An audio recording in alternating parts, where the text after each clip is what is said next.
All right, you know what time it is. It is Fantasy RBI baseball season.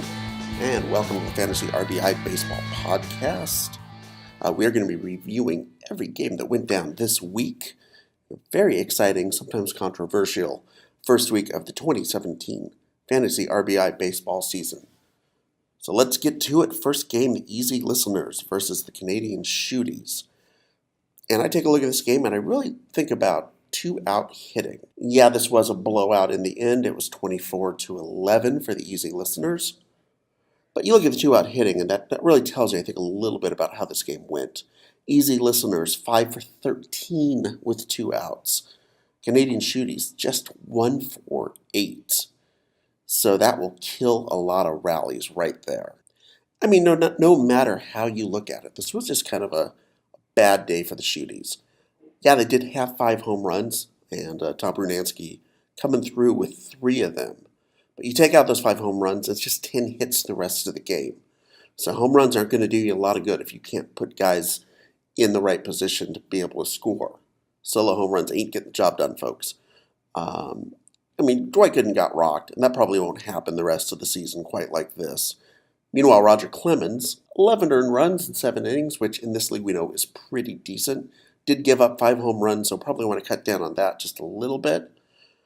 But at the end of the day, look, this was a very comfortable victory for the Easy Listeners, but let's also remember this was a close game for most of the way. In fact, the Canadian Shooties actually were able to come back and take the lead in the 3rd inning.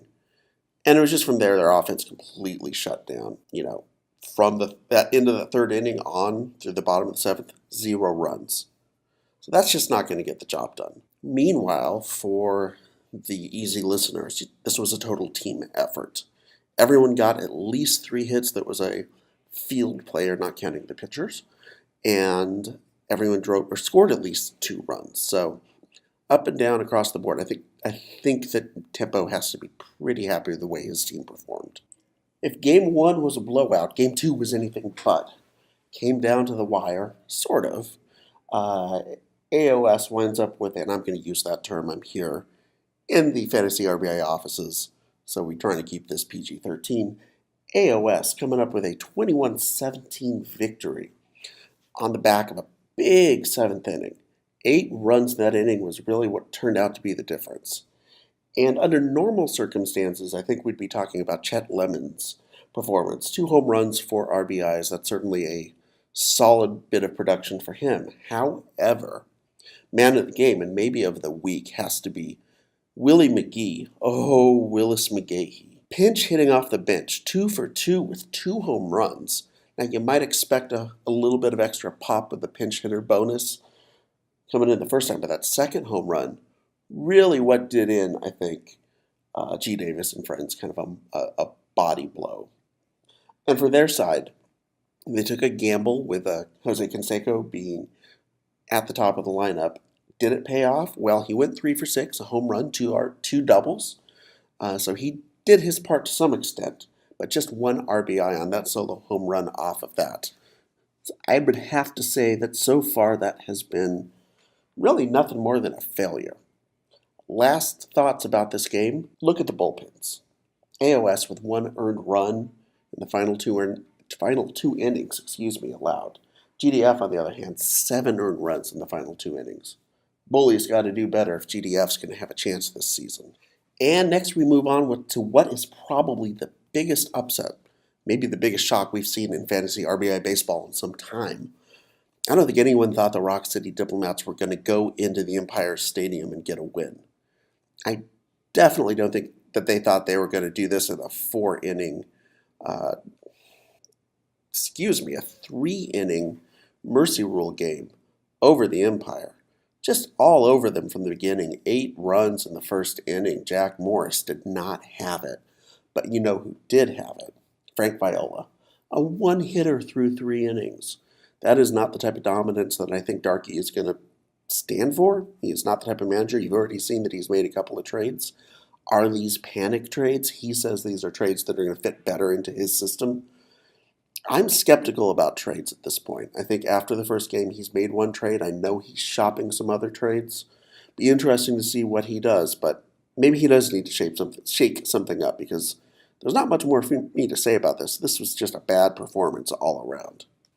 As for the Rock City Diplomats, is this something that'll sustain itself throughout the season? I don't know. They did score, obviously, a blowout victory here, but at the same time, only one home run in those 3 innings.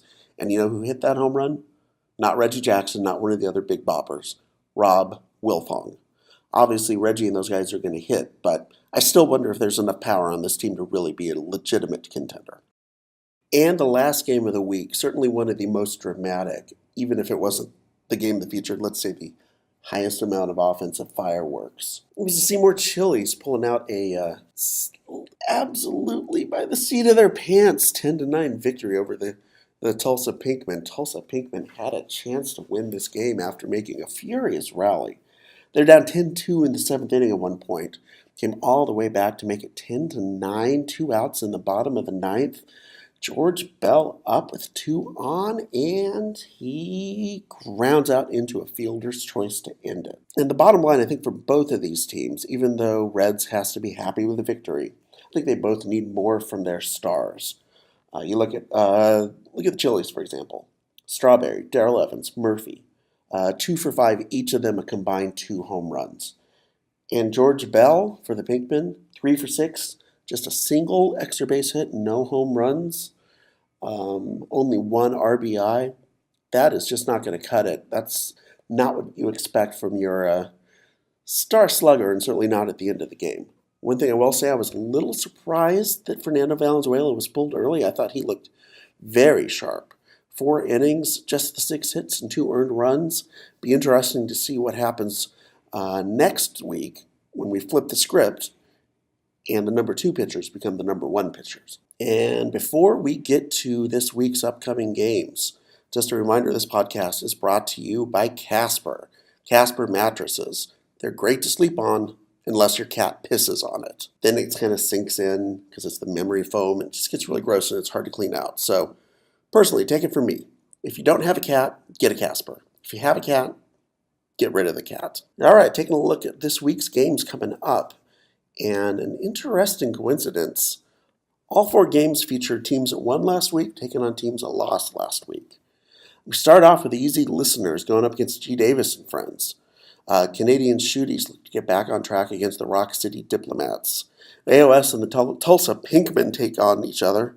And the final game of the week is what I think probably be the game of the week, certainly a grudge match, if you will, between 2 managers who, let's just say they just don't like each other. Seymour Chili's taking on the Empire. So we'll be back next week, with more action. So make sure you keep it right here. Make sure you subscribe to our podcast, like us on iTunes, all the rest. Thank you guys so much.